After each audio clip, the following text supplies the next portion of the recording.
Okay, so what we're going to do is just go over the Largo Mano principles, okay? And so this is really simple, but it's important that you understand this. And on this level, Black Belt 2, you need to explain it as well as demonstrate it. So we're not asking you to do an abecedario and then move around and do first, second, third motion. You already know how to do that at this level. What we're asking you to do is demonstrate your understanding of it, okay? So if you look at what happens here, if I hit dog number 1 and he meets the force, my hand is basically at that spot, okay? If I hit number 2 and he meets the force, my hand is basically at that spot. If I hit number 3 and he meets the force, my hand is basically within 6 inches of that same spot, and the same here with a 4. And if I give a number 5, it's pretty much intersecting at the same spot. If I go 6, it's intersecting.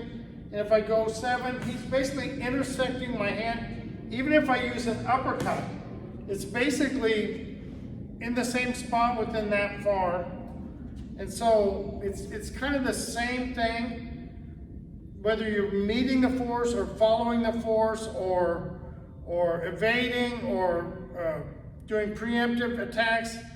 You're really dealing with that same point in space, okay? So you don't have to go and do all 15 angles for every part to explain it and demonstrate it. So what happens, the number 1 thing is that point in space Doc is striking is right about my head or neck or shoulders or about my rib cage, right? So when I move out of the way of that, that's the important thing.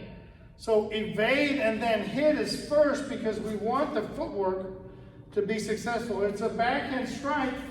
It's essentially the same footwork with a slight modification of about 4 to 6 inches in how I step.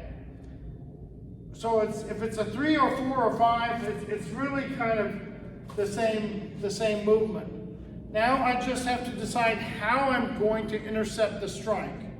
Whether it's going to be a direct counter, which is meet the force, or if it's going to be something else. So it's important to understand meet the force really is when I strike and at the moment he steps back and hits the hand while it's coming out. Okay, he's clear of the weapon, so it's not going to matter if I'm swinging through or not. Okay. So that's the important thing. On follow the force, his weapon will be in the closed position if I'm in the open. When I strike number 1, he will strike the hand on the way by. And this, by the way, is a little bit harder to do than meet the force.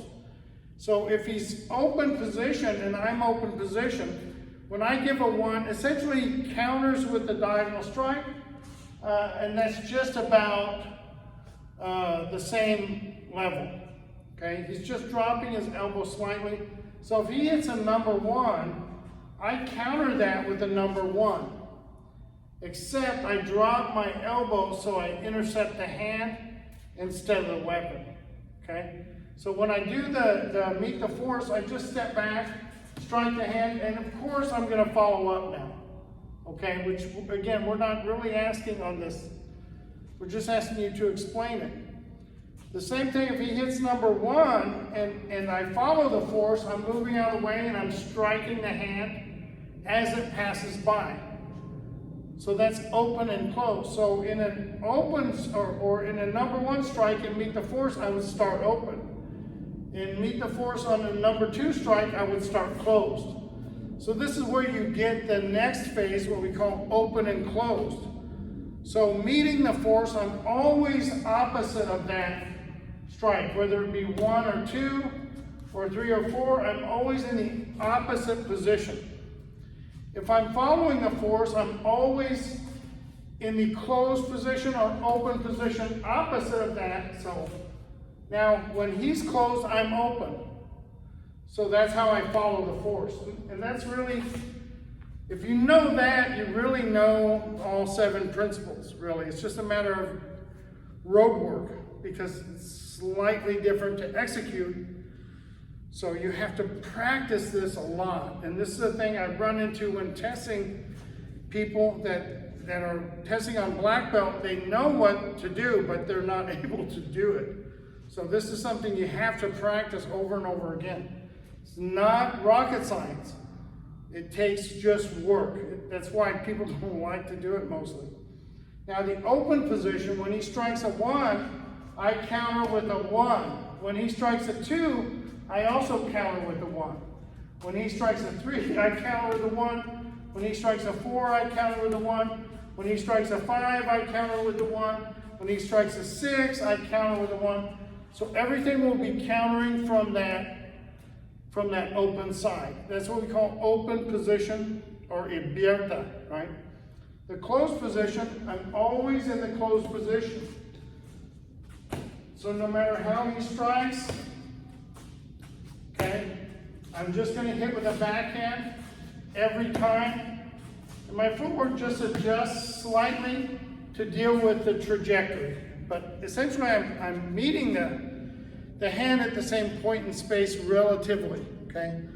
So it's what we call always open or always closed. Now don't confuse this with the actual strategic positions. This is the same but not quite the same, okay?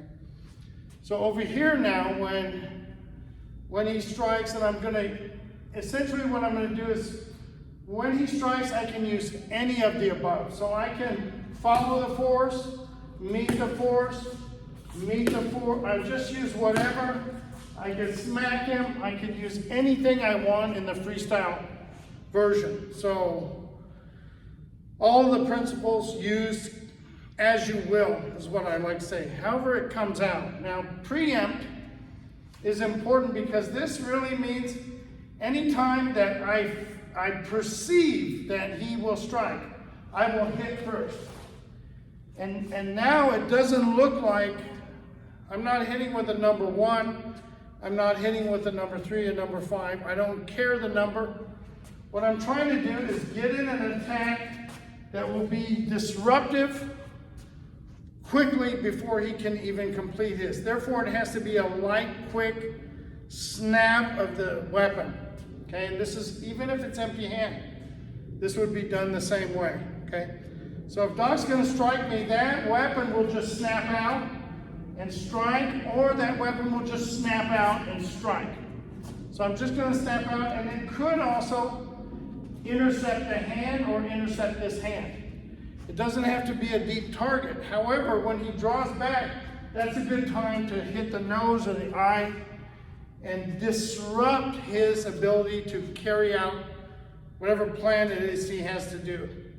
And I think, you know, it's really easy to get caught up with meet the force and follow the force and that kind of strategy to defang the snake as a rule. But I think it's a horrible mistake to think that you're really going to be able to pull that off in real time, because the situation is fluid.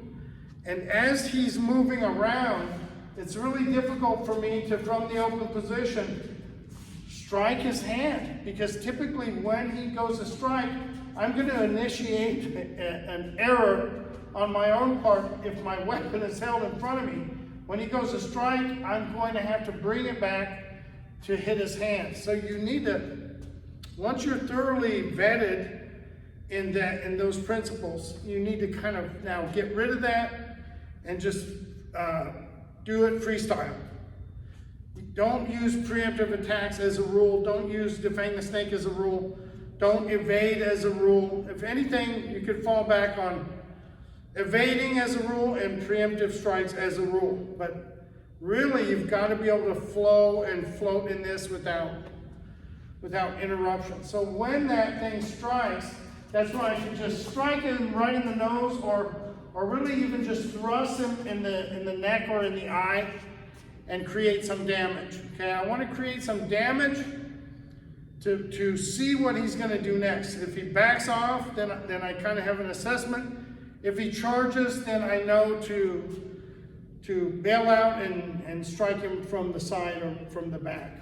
So this is something that we're not going to go like this. 1, 2, 3, 4, 5. Now force. 1, 2, 3, 4, 5. You've already done that. And if you haven't done that, probably don't need to even be taking this test right now, because if you're not versed in it, you're going to really end up panicking and creating just a mess, a real mess of it. So that's the explanation of it. That's how you should demonstrate it. That's how you should explain it. When you're teaching it to a class, go by the numbers. Isolate them in single things like meet the force. For the last year or so, or 2, 3, whatever, we've been using evade as the first one and then meet as the second one. A lot of curriculums use meet the force as the first one, and that's okay too. But really, I err on the side of movement rather than trying to strike a moving target.